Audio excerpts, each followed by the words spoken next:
ไปทำงานอยู่ไทยนะฮะที่ว่ามาให้อาหารกลางวันเป็นต้นนั้นพวกมีบ่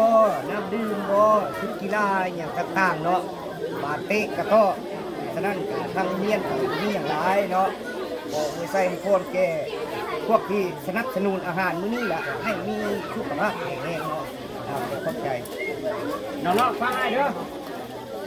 พวกน้องต้องตั้งใจเรียนเข้าใจบ่ชีวิตง่ายขึ้นมามีครอบครัวถ้าเขามีการศึกษาแล้วชีวิตเขาสิดีขึ้นเข้าใจบ่ครูบ่าวทักมาหาถ้าเจ้าบ่เป็นหนังสือเจ้าอ่านบ่ได้เจ้าอ่านหมู่เข้าใจบ่เพราะฉะนั้นต้องจบม .4 หรือว่าม .7 ถึงจะออกต้องอ่านให้ได้เขียนให้ออกถ้าพวกน้องอ่านบ่ได้เขียนบ่ออกบ้านเฮาสิพัฒนาเด้ครอบครัวเฮาสิพัฒนาเด้ไอ้น้องอยากให้พวกน้องตั้งใจเรียนและง่ายขึ้นมาแล้ว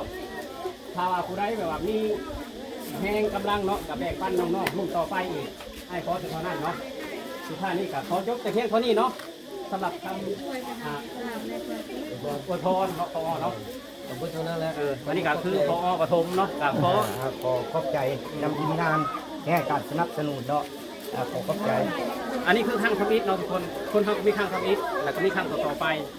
ทุกคนมีข้างทำอิฐหรือว่าข้างแรกเสมอเนาะก็มีข้าง1ข้าง2กับบ่ฮู้ว่ามือใดกันสิได้มาอีกคือเก่าเนาะขอบใจ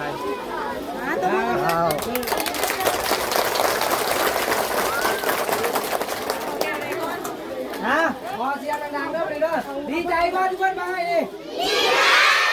ขอบใจเพิ่นดังๆเลยขอบใจอีกบาทนึงขอบใจอีกบาทนึงขอบใจพ่อใหญ่นี่นั่นล่ะย่าพ่อนั่นแหละพี่น้องนี่ก็เป็นภาพบรรยากาศที่แบบว่าบ่ยอดได้มาเห็นสวัสดีครับพี่น้องฝั่งไทยเบิร์ดสุภูสุคนเนาะตอนนี้ก็บ่ยอดเนาะถือว่ามาอยู่ในที่โรงเรียนบ้านเกิดของบ่ยอดเนาะถือว่าเป็นที่เรียบร้อยแล้วพี่น้องถือว่ามื้อนี้ก็จะมาถ่ายภาพบรรยากาศเนาะที่แบบว่าเป็นโรงเรียนในชนบททางฝั่งสปป.ลาวเนาะเดี๋ยวบ่ยอดก็จะถ่ายภาพบรรยากาศให้พี่ให้น้องได้เบิ่งได้รับชมกันเนาะในวันที่แบบว่าบ่ยอดเฮ็ดกิจกรรมมาซั่นซะกิจกรรมในโรงเรียนเนาะก็จะถ่ายให้พี่ให้น้องได้เบิ่งกันว่าเป็นจังได๋ภาพบรรยากาศเนาะที่แบบว่าเห็นเด็กน้อยเนาะที่แบบว่าโรงเรียนเนาะที่แบบว่ามีผู้ใหญ่ใจดีเนาะทางบ่าวโบบ่าวต้นบ่าวแจ๊บบ่าวสมหมายเต้ยพลแล้วก็บ่าวยอดเอกเนาะเดี๋ยวบ่าวยอดจะถ่ายภาพบรรยากาศให้พี่ให้น้องได้เบิ่งกันนี่คือภาพบรรยากาศพี่น้องนี่คือภาพบรรยากาศเนาะภาพบรรยากาศที่แบบว่าอันนี้เป็นโซนปฐมเนาะพี่น้องเนาะทีแรกบ่าวยอดคิดว่าคนน้อยนะพี่น้องแต่ว่าเยอะมากๆเนาะเยอะมากๆเนาะอันนี้ก็เป็นสาวทางอันนั้นสวัสดีนะนางสวัสดีนะสวัสดีนี่คือภาพบรรยากาศเนาะที่แบบว่าจ้ะ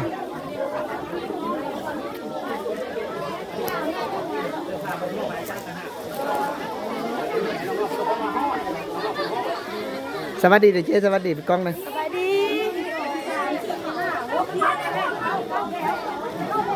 นี่คือภาพบรรยากาศตอนนี้บ่าวต้นเพิ่นก็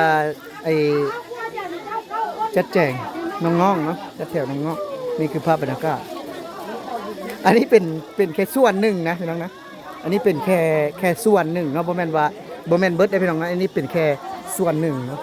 เป็นแค่ส่วนหนึ่งเฉยๆเนาะอันนี้เป็นชนประถมพี่น้องเนาะนี่คือเป็นโซนประถมเนาะเป็นโซนประถมเนาะถือว่าเป็นภาพบรรยากาศเนาะเดี๋ยวบ่ยอดก็จะไปมอบเนาะสุดเนาะเดี๋ยวจะถ่ายทางบ่ต้นเพิ่นแบบว่าเพิ่นอยู่ข้างหน้าเนาะเดี๋ยวถ้าทางผู้อำนวยการเนาะเพิ่นทางมามอบสุดเดี๋ยวแล้วบ่ยอดก็จะถ่ายเบิ่งต่อเนาะนี่ก็เป็นภาพบรรยากาศที่ขอบคุณพ่อหน่อยง่ายซะขอบคุณให้ได้เจ้านะผู้บริหารทีมงานยูทูบเบอร์ลาวในไทยงานลาวอยู่ในไทยก็ได้ใช้งานลาวที่คนลาวที่เพลงงานอยู่ประเทศไทยว่าง่ายซะก็ได้บ้านบ้านก็ได้เพราะมีหลายบ้านเอาเนาะสั้นสำหรับมื้อนี้นะเป็นมื้อดีอันนึงที่ว่าทางทีมงานของเจ้าเขาในนึงกับลูกบ้านนะเขาในนึงก็ชุกไปเฮ็ดเวียกงานอยู่ต่างแขวงหรือว่าบ่อนอื่นนะเจ้าร่วมคิดใจกัน ประกอบขึ้นอันหนึงผู้ละเล็กละน้อยนะแล้วก็ได้ซื้อมีนะซื้อมีแล้วก็กันมาเฮ็ดในโรงเรียนนี้เป็น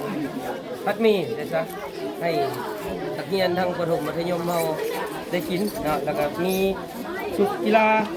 มีน้ำดื่ม แล้วก็น้ำดื่มแล้วก็มีน้ำส้มนะมาประกอบส่วนให้นักเรียนทั้งประถมมัธยมได้กินเสื้อผ้าก็ได้นุ่งนะน้ำก็ได้ดื่มซะสั้นทางโรงเรียนนี้ในนามเฮาทางหน้าโรงเรียนทั้งสองโรงเรียนนี้แล้วก็ขอบมุกขอบใจหน่วยแซ่พรมายังกลุ่มชูเจ้าแล้วให้มีความแข็งแรงที่ว่ากระตือรือร้นมาช่วยบรรดาลูกหลานที่เฮาได้กินนะแล้วก็ทางนี้นะหน่วยแซ่พรให้ทำทีมงานเบิดทุกคนที่ประกอบส่วน อันนี้คือ ครอบครัว แทรกเราคือว่าอันคือข่อยนะอยากพูดว่านะครับเพราะว่าผู้เรียนอย่าง โอ้โรงเรียนมัธยมต้นพลเดือกับประถมพลเดือ คนเมืองเนี่ย เมื่อแท้ น้องเที่ยว FC คนอยากมาซอยซัพพอร์ตน้องๆอยากเรียกเขาอาหารน้องๆนะคนเดือน้องเมือง ๆ ไท พล ย เดือเรือเมื่อแท้มีตะม่วงในแนวเด้อมีตะม่วงในแนว แกก็ม่วนพร้อมเหมือนกัน ไก่ข้าวหมวดด้วยพี่น้องนะครับว่าพี่น้องคนไทยแบบว่าอยากมาซ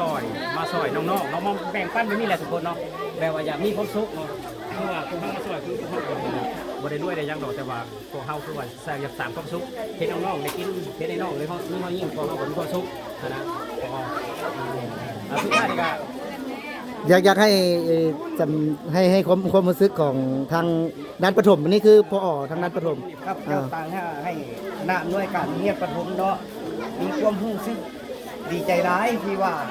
ทางทีมงานไอ้น้องที่ว่าไปทำงานอยู่ไทยอะนะฮะที่ว่ามาให้อาหารกลางวันเป็นต้นแม่นพวกมีบ่น้ำดื่มบ่ชุดกีฬาอย่างต่างๆเนาะบาเตะกระท้อฉะนั้นก็ทางเรียนก็มีอย่างหลายเนาะบอกมือใส่โคนแก่พวกที่สนับสนุนอาหารมื้อนี้แหละให้มีสุขภาพแข็งแรงเนาะขอบใจ น้องๆฟังให้เด้อพวกน้องต้องตั้งใจเรียนเข้าใจบ่ชีวิตง่ายขึ้นมามีครอบครัวถ้าเฮามีการศึกษาแล้วชีวิตเฮาสิดีขึ้นเข้าใจบ่ผู้บ่าวทักมาหาถ้าเจ้าบ่เป็นหนังสือเจ้าอ่านบ่ได้เจ้าอ่านหมู่เข้าใจบ่เพราะฉะนั้นต้องจบม .4 หรือว่าม .7 ถึงจะออกต้องอ่านให้ได้เขียนให้ออกถ้าพวกน้องอ่านบ่ได้เขียนบ่ออกบ้านเฮาสิพัฒนาเด้ครอบครัวเฮาสิพัฒนาเด้ไอ้น้องอยากให้พวกน้องตั้งใจเรียนแล้วใหญ่ขึ้นมาแล้วถ้าว่าผู้ใดแบบว่ามีแห่งกำลังเนาะกับแบ่งปันน้องๆรุ่นต่อไปอีกไอ้ขอถึงเท่านั้นเนาะสุดท้ายนี้ก็ขอยกแต่เพียงเท่านี้เนาะสำหรับคำ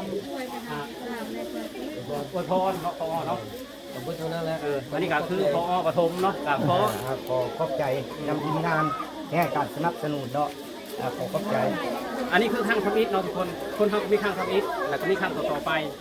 ทุกคนมีข้างทำอิฐหรือว่าข้างแรกเสมอเนาะก็มีข้างหนึ่งข้างสองกับผู้ว่ามือใดกับซีเดมาอีกที่เก่าเนาะ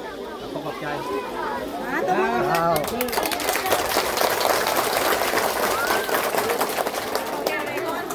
ฮะขอเสียงดังๆเด้อไปเด้อดีใจมากที่เพิ่นมาให้ดิดีใจ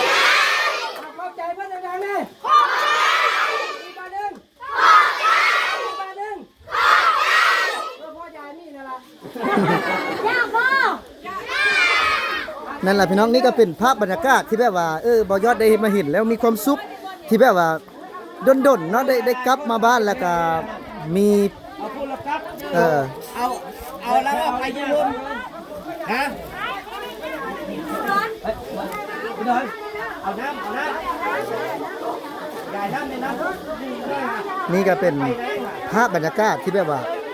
บ่ยอดถือว่าครั้งหนึ่งเนาะถือว่าเป็นกิจกรรมหรือว่าแบบว่าโปรเจกต์ครั้งแรกที่แบบว่าทางพี่น้องเนาะได้มา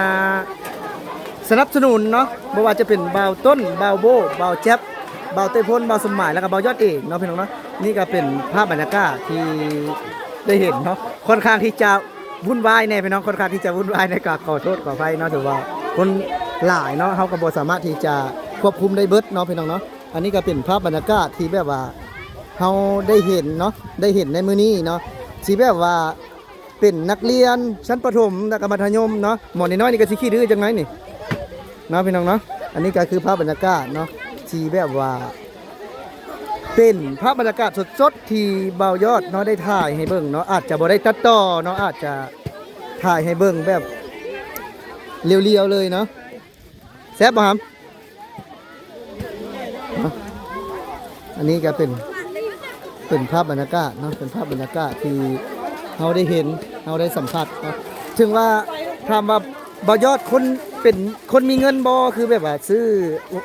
อาหารการกินมาให้น้องๆแบบที่มันเป็นความสุขพี่น้องบ่ยอดคิดว่าน่าจะเป็นความสุขเนาะเป็นความสุขอีกอย่างหนึ่งเนาะที่แบบว่าได้เห็นเนาะน้องๆได้มีโภชนาการได้มีแบบว่าสิ่งเดียวนี้เนาะได้หับเนาะจากคนที่บ่ได้มีต้นทุนเนาะบ่ยอดก็ยอมรับว่าบ่ยอดก็เป็นคนหนึ่งที่บ่ได้มีต้นทุนแต่ว่าอยากให้เนาะอยากมอบให้อยากมอบให้น้องๆเนาะเพื่อได้กินได้ดื่มเนาะและบ่ยอดก็มีอุปกรณ์เนาะกีฬาที่ได้ส่งให้เนาะบ่ยอดก็มีอุปกรณ์กีฬาเนาะพี่น้องเนาะนี่ก็เป็นภาพบรรยากาศเนาะที่อยู่ในโรงเรียนเนาะที่บ่ยอดเคยเรียนมาซั่นๆพี่น้องก็จะมีสุดกีฬาเนาะแล้วก็อุปกรณ์กีฬาเนาะค่อนข้างที่จะวุ่นวายจังหน่อยเนาะก็ขอโทษขออภัยพี่น้องนี่ก็เป็นภาพบรรยากาศเนาะที่แบบว่าครั้งหนึ่งนะพี่น้องนะแต่ถามว่าจะมีกิจกรรมแบบนี้อีกบ่เนาะบ่ยอดจะยังบ่ทันได้แน่ใจเนาะยังบ่ทันได้ฮู้ว่าจะมีกิจกรรมแบบนี้อีกหรือบ่แต่ว่าถามว่าภูมิใจบ่ยอดภูมิใจในครั้งหนึ่งนะเฮาก็บ่แม่นคนมีเนาะบ่แม่นคนหาเงินได้หลายแต่ว่าเฮาอยากแบ่งปันพี่ๆน้องๆเนาะตื่มกันแล้วก็เป็นอีกแนวคิดเนาะอยากให้รุ่นน้องเนาะได้มีอนาคตที่แบบว่าสดใสและแบบว่าอยากให้แบบว่าพี่น้องเนาะพอเป็นใหญ่ขึ้นมาอยากให้พี่เป็นแบบมีความรู้สึกแบ่งปันเนาะแบบมีความรู้สึกแบ่งปันนะพี่น้องเนาะ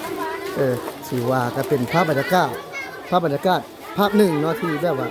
หาเบิ่งเนาะ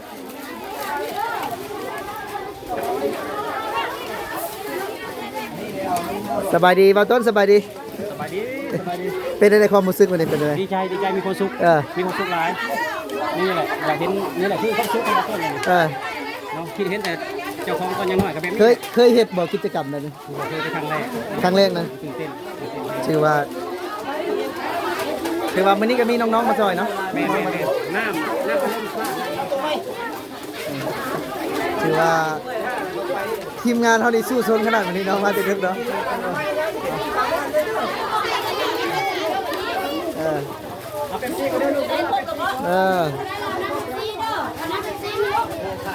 ขวดน้ำกล่องโฟมเก็บไว้เป็นระเบียบเด้อใส่ถังขยะ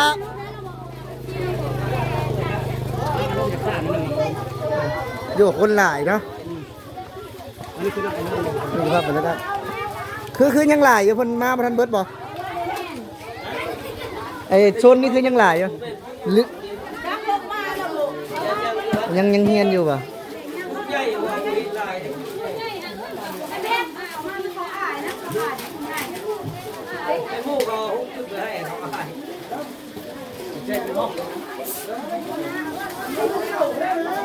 ตอนนี้คือคนยังเรียนอยู่พี่น้องยังเรียนยังหลายอยู่เนาะนี่คือเอาไปอยู่ส่วนหนึ่งเนาะประถมก็น่าจะเบิดแล้วแต่ว่าอันนี้ก็ยังหลายอยู่อาหารการกินยังหลายอยู่พี่น้องแต่ว่าเพิ่นน่าจะยังบ่ทันได้ลงมาเนาะ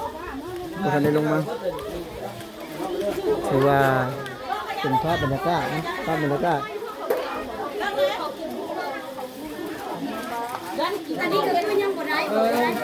พ่อเขาเมื่อเนี่ยจำนวนหนึ่งเขาเล็กน้อยมันนะน้ำโอ้ยแย่ตายเนี่ย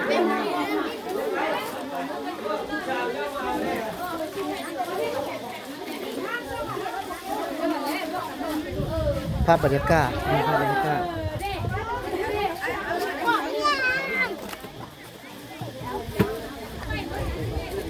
ถือว่าโซนนี้พี่น้องก็จะเป็นน้องๆเนาะที่แบบว่าเพิ่นได้รับแล้วเนาะถ้าหากว่าคือบ่ยอดเห็นนะบ่ยอดเห็นแบบว่าคนเยอะมากๆแหละพี่น้องบ่ได้คิดแบบว่าเฮามาเบิ่งมันนั่นคือคนบ่หลายนะหรือว่านักเรียนบ่หลายแต่ว่าพอได้เห็นนะพี่น้องเนาะถือว่าหลายพอสมควรพี่น้อง ยังเต็มอยู่เนาะยังเต็มอยู่นี่ถือว่าเป็นภาพบรรยากาศนี่คือภาพบรรยากาศนะได้เห็นเนาะพี่น้องเนาะ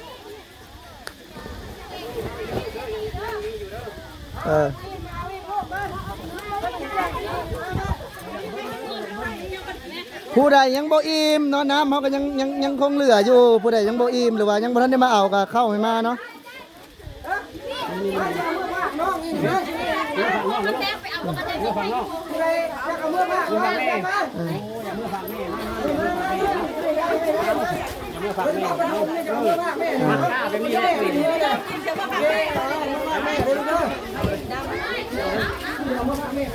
ถือว่าอาหารการกินเฮาเนาะก็เหลืออยู่เนาะเหลือจนแบบว่าเหลือคนจนแบบว่าถ้าหากว่าคือยังมีจักคนก็จงไว้ให้เพิ่นนะนักเรียนนะนี่คือภาพบรรยากาศเนาะภาพบรรยากาศที่แบบถามว่าบ่ยอดคุ้มบ่ในการที่แบบว่านั้นเนาะบ่ถือว่าจบแล้วบ่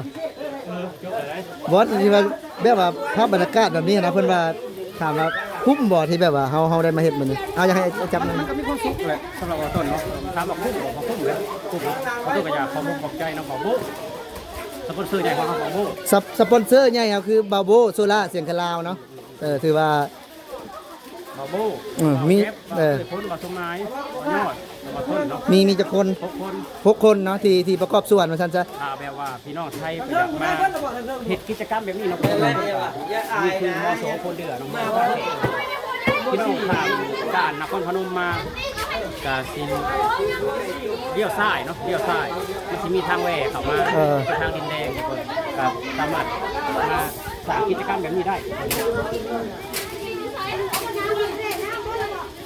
โอเคนะทุกคนสำหรับ